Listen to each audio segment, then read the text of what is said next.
Alors non, ce n'est pas un glaçage, donc c'est un fondant.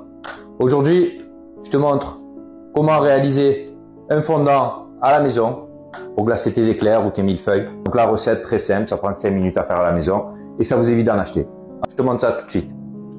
500 g de sucre, 175 g d'eau avec la main bien mouillée.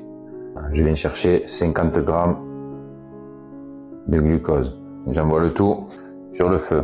Avec mon thermomètre à sucre ou ma thermosonde, je viens remuer le fond, pas que mon sucre accroche dans ma casserole. Ça bout et on va monter donc à 115 degrés. Donc petit boulet. C'est bon, on est à 115 degrés. Tout de suite, je coupe le feu. Je viens refroidir immédiatement. Hop. Voilà. Dans un contenant avec de l'eau froide pour couper immédiatement la cuisson de mon sucre. Donc mon sucre a été refroidi donc à 115 degrés. Il est au petit boulet. Je viens le transférer dans la cuve de mon batteur. Et je viens prendre donc ma feuille. Et on y va d'abord à vitesse lente. Là, notre cuve est encore chaude. En refroidissant, notre sirop, notre sucre cuit, va commencer à masser. Voilà, vous pouvez voir qu'il commence à avoir de l'air qui s'incorpore à l'intérieur. Commence à blanchir légèrement. Voilà, notre fondant est en train de se faire gentiment.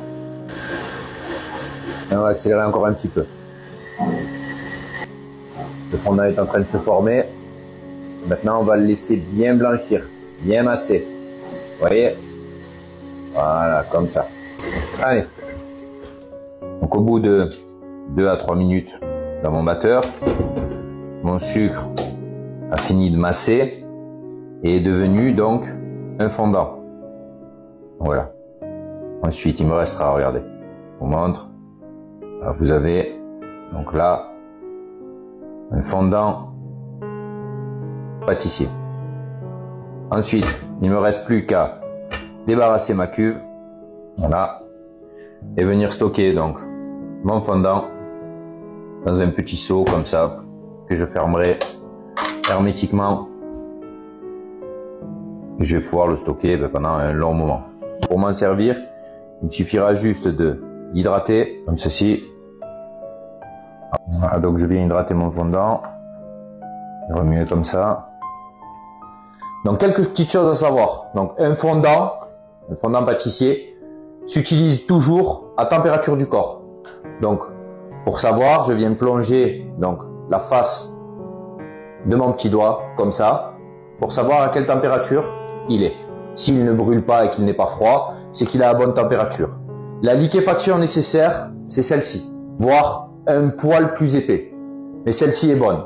Admettons, imaginons que j'ai un éclair là à glacer, je prends, boum, en une seule fois, bam, je glace. Si vous avez cette liquéfaction là, donc vous avez un fondant qui est liquide comme ça, mais que quand vous trempez votre petit doigt, il est chaud, d'accord? Il est liquide seulement parce qu'il est chaud. Donc il faudra le refroidir. En le refroidissant, il va épaissir, donc il sera moins liquide et donc vous aurez du mal à l'utiliser. Donc il faudra l'hydrater. On l'hydrate soit à l'eau, soit au sirop à 30. Mais ce sont les deux seules choses à savoir sur un fondant pour qu'il brille. S'il est trop chaud, il va mater, c'est-à-dire il va devenir mat en refroidissant et il va casser, il se conservera mal. Et s'il est trop froid, d'accord, et qu'il est dans cet état de liquéfaction, ben il va couler. Il tiendra pas en fait sur vos éclairs ou sur votre millefeuille, il va dégueuler en fait, tout simplement. Donc là, comme ça, là, il a un niveau de fluidité qui est correct et à température du corps. C'est les deux seules règles. Ensuite, si vous voulez un fondant au chocolat, faire des éclairs au chocolat, il vous suffit de mettre de la poudre de cacao ou du chocolat fondu à l'intérieur. Il faudra seulement réhydrater derrière parce que ça va le dessécher. Si vous en voulez un au café, vous mettez de l'extrait de café. Donc là, à ce moment-là, ça va l'hydrater. Donc il faudra rajouter du fondant sec à l'intérieur. Si vous voulez à la fraise, vous mettez de la purée de fraise. Et bien à ce moment-là, il faudra aussi le dessécher et mettre du fondant. Et ainsi de suite, peu importe quel fondant vous faites. Mais vous partez toujours d'une base neutre. C'est celui-ci. Ensuite, vous le stockez dans un pot comme ça. Vous cornez bien les bords là. Vous ne laissez pas de petits morceaux de fondant sur les bords parce que sinon, ça va simplement croûter et vous aurez des morceaux dans votre fondant. Il faudra le faire surchauffer pour pouvoir le re-rendre liquide et homogène. et vous mettez un petit couvert. Voilà. Et ça se stocke comme ça, à température ambiante pendant des mois. Et merci.